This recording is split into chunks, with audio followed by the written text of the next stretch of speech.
So take it away. Alright then. Can you first of all just tell us a little about yourself, like what you did at A-level, which university you went to and what you studied there? Yeah, so at A-level I did economics, history, French and RE, at Emmanuel obviously. Then I went to study law at LSE and then studied some economics as part of my degree as well. So how did you first become interested in economics? Mainly at A-level, to be honest. I didn't really know a lot about it before, but I knew it was like a current topic, and it seemed like it kept up to date with kind of changes, and it was very modern compared to a lot of subjects. So I kind of picked it, and the rest is history. So how come you decided LSE was the university you wanted to go to, and why did you make it your first? I ended up going to LSE because I knew I wanted to go into law, but more specifically like business. And I knew I needed to be in London for that really. That was kind of the place where my career was going to continue. So LSE was a good uni, it was a good mix of law and economics. So that's why I ended up going there. What was it that made you study law? Sorry? What was it that made you study law? Like, did you have an interest in it before, like in school? Or? I like the problem solving part of it, of law. There's always kind of clients coming to you with quite complicated problems. And especially in commercial law, they tend to be new problems because people pay a lot for commercial advice. And so obviously it's not easy, otherwise they could just find it themselves. So it's kind of like new problems, you're doing different stuff all the time. And I didn't really want to do like the very like to the book kind of law that a lot of barristers do. I wanted to do the commercial side, so it kind of puts like business needs and the economy and kind of like how the world's finance works. It puts that all into law and kind of puts it together. So that's why I was interested in it. When you were at the LSE, how were you taught, and what kind of teaching methods did they have? The main way of teaching is lectures and seminars. So you have a couple of hours of lectures a week per 1 hour of kind of class, small group seminar, about 10 people. So it's not really many hours, to be honest, that are taught, so you've got to go away and do a lot of the study yourself. Which is a good thing and a bad thing, like, because you don't have a lot of taught hours, if some weeks you have things to be doing, like if you want to do any job applications or if you need to go home for whatever reason, you can do that. But on the other hand, it also means you can crash and burn quite easily. If you haven't worked throughout the end, no one will really tell you. And when it comes to exams, you're pretty stuck. But yeah, the teaching method is very much down to you. Lectures and classes you have to go to, but apart from that, you've got to do a lot of your own research and stuff. Do you think you were prepared well for that, Peter, in the sixth form? From a manual, maybe not so much, because you guys are very good at keeping on top of students and making sure everyone's kind of working in time and not leaving too much work at the last minute. I think, yes, I probably wasn't too prepared for it, but you get a lot of support when you start university about how to work and how things are going to change for you. So as long as you listen up, I think you're fine. Is it quite a big jump? Sorry? Is it quite a big jump from like a manual to uni? Yes, it's definitely a jump in how you study. In terms of how difficult stuff is, probably not that much. Like A-levels were really difficult compared to GCSEs, and then degree level isn't really that much more difficult than A-level, I wouldn't say. It's just different. But in terms of how hard you find it going through, it was just about the same really. And what about how the course was assessed, like your degree? Was it just exams or? My degree is all exams. So all your work that you do throughout the year, if you have to do essays or kind of problem sets for the economics modules, and they're all to build your understanding and give you feedback. And yes, it's mainly just one exam at the end of the year, 100% of your grade. Did you find it was an advantage, Peter, having done A-level economics, to do the economics at first year uni? It was actually, especially because my degree wasn't economics. Economics was just a kind of a module in it. It was actually really similar to A-level economics. Loads of the basic concepts, though obviously you get a lot more advanced. A lot of the concepts you learn at A-level, because you've got that understanding, you kind of fly through the first few weeks and you know all the fundamentals, so when it gets more difficult, you keep up with it quite well. What aspect of the course did you enjoy the most? Probably how current it is. So everything we did in my economics part of the course was completely current. So every supply and demand, or kind of how you work out inflation rates and economic models and stuff, everything was followed by a current example afterwards. Because the way most universities teach it, and definitely mine, is that you have to apply economics to the current environment, otherwise it's quite useless. So that's what I enjoy most. Same for law. It's all really about keeping up to date, especially with modules like commercial contracts and European law. It changes every 6 months. So sometimes some things you actually studied at the start of your year at university had changed by the time you got to the exam. So the lecturers would send you like an update of kind of cross out all this work you did, and then keep you on your toes. Well, sorry? Keep you on your toes. Exactly. Tip top on your toes. Tip top, indeed, yes. So would that be your advice for students wanting to do law or economics, to try and like keep up to date with everything that's happening? Definitely, yeah. I think that's the main thing, especially when you go through doing your uni applications and stuff. If you're in a minor, you're probably going to get pretty good grades. So, and you're probably going to do quite a lot of extracurricular stuff, which is good. Yeah, the other thing that maybe not everyone does is keep on top of what's going on. You don't really have to understand it completely, but as long as you know what's going on and you can kind of think about it if somebody explains it more to you, then that's pretty good. So I don't know if you guys read The Economist still in economics. Oh yes, we still subscribe. Yeah. The Economist is really good for that because it takes all your stories from kind of start to finish instead of just confusing you with loads of terms. So it's pretty good for getting an understanding of what's going on. What kind of skills do you think you learned when you were studying A-level economics and degree-level economics? The main things were firstly apply things to scenarios. You have to know the concepts, and you have to also be able to apply them to like a problem. Secondly, attention to detail. You can't really miss, especially I remember at A-level, you could lose marks for missing pieces of a graph or kind of labels and things like that, which kind of makes a lot of sense in real life, because if you like give a presentation at work and you've messed up the graph and people are trying to work stuff out from it, they won't get it. And then chances are you've put it together some time before, so maybe you won't even realize what's going on. So I think attention to detail is really important. Other things, being able to be understood by everyone. So just because you know loads of complicated words, because you've studied economics or law, doesn't mean that's helpful for like a client, for example, at work, who's just a standard person or a business. You have to translate things in things they understand. So it's not one thing I learned, which I didn't really think ahead of like lawyers especially.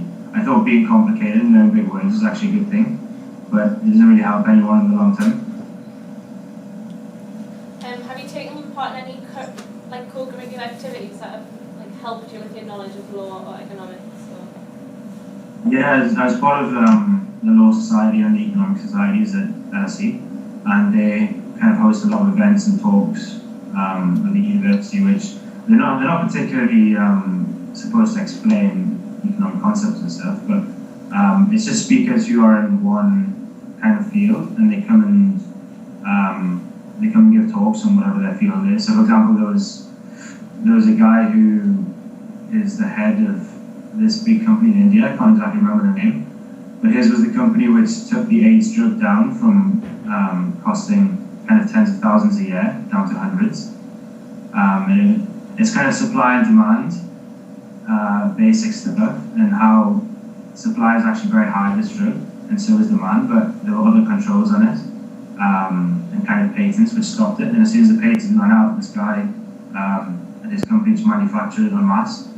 So it's that kind of stuff helps develop your understanding as well, that the theories that you learn don't always apply exactly as you find in the textbook in real life because of like many other things. Having graduated, what are you doing now? Yeah, I graduated in August last year. Now I'm studying for my professional qualifications at this other uni in London called BPP to be a solicitor. What areas of economics are you using like every day in your daily work? If any. All sorts really. All sorts. Probably the biggest ones are, for me especially, going into commercial law, the stock markets are really important.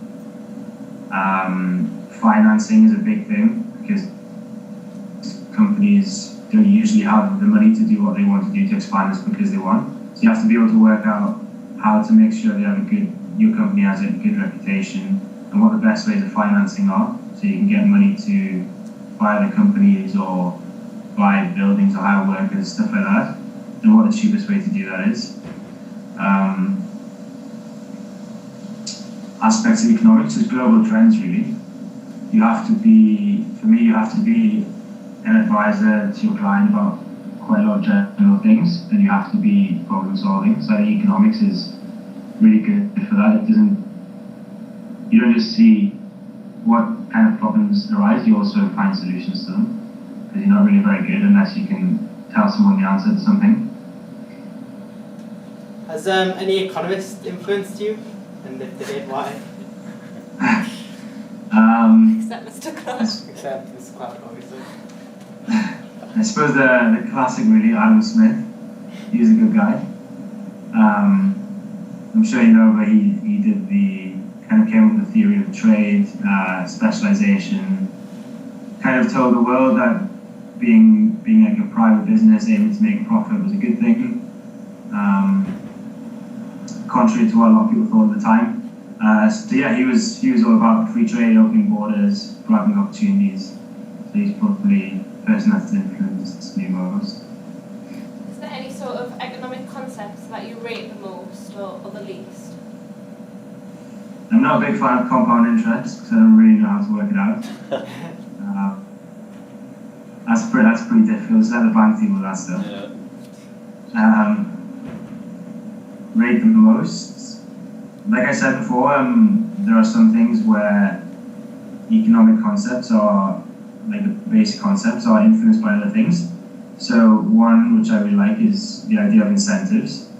How given incentives can kind of, in certain areas, can kind of influence the market one way or another. Or you might have a really skilled labour force, for example, but if they don't have the incentives to perform, you might not have high productivity, for example, something like that. And as soon as you give them the incentives, you start producing a lot more. I think that's quite an interesting one because it's not just economics; it's also about like psychology and knowing how people think. That's quite a good one. And last one, what do you reckon the best way is to encourage economists or encourage people to take economics and engage them in the subject? Any interest in any subject? Yeah, how to engage them in the subject. How to engage them into it? How to engage them in economics? I'd say just look around you. Economics is obviously everywhere, your day-to-day things. Just keep up with what's going on and try and understand it a little bit, because it's quite easy before you know anything about economics just to read something like the business section, or you hear the business section on the news and completely switch off because it sounds like rubbish and really boring. But everything affects you really closely. So I think just keep that in mind, that like economics is part of your everyday life. Loads of weird things going on right now. Like for example, you can only buy like 3 pieces of broccoli at Tesco and stuff like that because of shortages in the south. And I think to realize as well that the whole world's connected even today through trade, which is financed which is not finance, which is completely obviously based in economics. So yeah, just expand your horizons really, and realize that everything is connected and affects you in some kind of way. That's how I'd say you get people interested. Excellent. Well, thank you very much, Peter, for your time this afternoon. You're welcome. Are you phoning in from the office, or are you at home? No, I'm just at home. I had quite an early finish today at uni, so just taking it easy. Right. Nice chill Friday, doing some work. So you don't have to be in the workplace every day? No, not right now. Yeah, I'm just doing my qualifications now in kind of like university environment. So again, like same as undergrad really, was just loads of like a few lectures, a few seminars, and loads of independent study. So hence I get to be at home a little bit. Okay, great. What can I interrupt here? Sorry? What are you guys supposed to be doing now? Well, we finish now, Peter, at 2:30 on a Friday. Oh, so you guys are all finished now? Yes. Well, the students are. We have to stay until 4, but the students are allowed to go. So James and Jennifer have very kindly stayed back a little bit later. Very, very kindly. I'm sure your economics class is going to appreciate it. Oh, absolutely. And the wider world, Peter, as this goes on the www interweb. Indeed. Yes. So the other night as well, Peter, we had the first in the inaugural alumni burger evenings, which I'm sorry that you couldn't make. Yeah, how was it? Oh, it was tip top. Where did you go? We went to the Fat Hippo Underground. Oh, I've heard of that. I've heard it's pretty good. Yes, very nice. It was very They did nice. this huge onion rings. Yes. Was Mr. Ridley there? He was, yes. I bet he was a big fan of that. Well, that's not for me to say, Peter. But yes, hopefully you'll be able to make one of those evenings, Peter. Yeah, was it a good turnout? It was for a first night. Yeah, good stuff. Yes, so we've got the next one penciled in for the 28th of February. 20th February. That's quite soon. One a month. 1 a month? Wow. Yes. Right.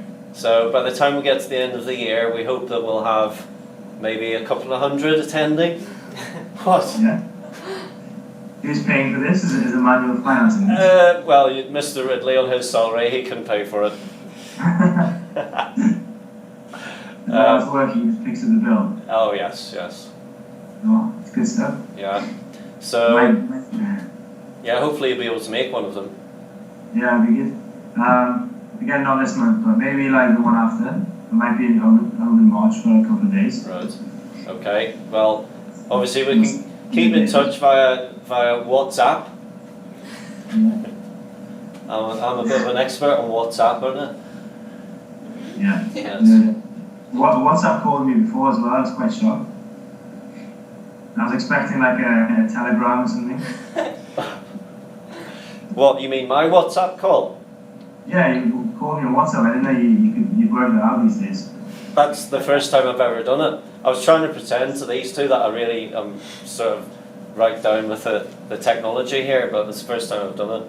We had quite a few problems connecting on the Skype. Yeah. Yeah.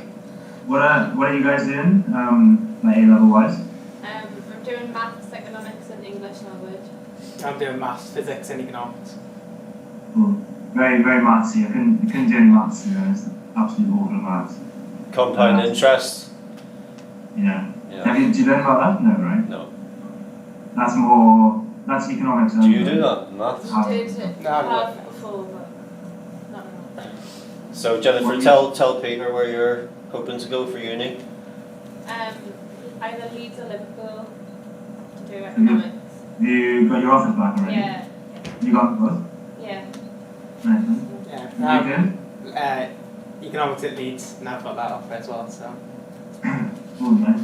Are the grades hard to get? 3 years, so quite high, yeah. 3 years? Well, right, that's quite high. You gonna get them?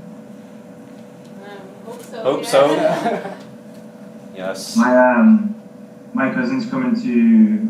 He's exactly your age actually. He's coming to London hopefully, and he's got an offer from Queen Mary's to do can't remember what it is. But yeah, because he's been doing a few interviews and stuff. Because it's quite useful to kind of get used to like interviewing early, like applying for like spring weeks and like internships and stuff. So he's been down in London quite a lot. So yeah, even though you're staying north, like I wouldn't rule out traveling a bit to like go to interviews and do internships and stuff. And like I think it's definitely worth it. It kind of builds your like connections a lot. And also like don't really worry about the cost because they usually pay quite well if you go into like economics related stuff. So that's quite nice as well. Yeah. Yeah. Excellent. Right. Thanks for speaking with us. Yeah, cheers. Yes, thank you very much for your time, Peter.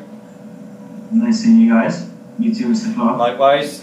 The next time you're up, I'll buy you a burger for doing this. Can't say fairer than that.